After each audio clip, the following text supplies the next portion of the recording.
செம்பு தண்ணி எடுத்துக்கங்க. அத தோசைக்கல்ல ஊத்தி அதுக்குன்னு வழக்கமா ஒரு விளக்கமா வச்சிருப்பீங்கல்ல. ஆமாங்க.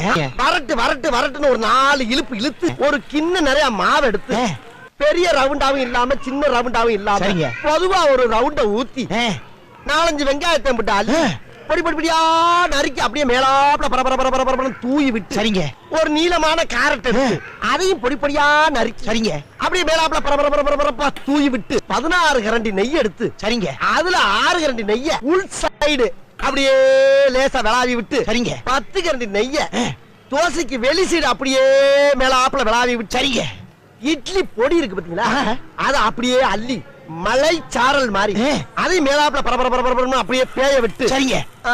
பொத்துனாப்ல அப்படி ஒரு பருத்து இப்படி ஒரு பருத்து அப்படி பருத்தி விட்டு அப்படியே ரெட்டி கலர்ல முருக விட்டு அழகா மடிச்சு கம கமன்னு ஒரு ஊத்தப்பத்தை எடுத்துட்டு வாங்க. சரிங்க.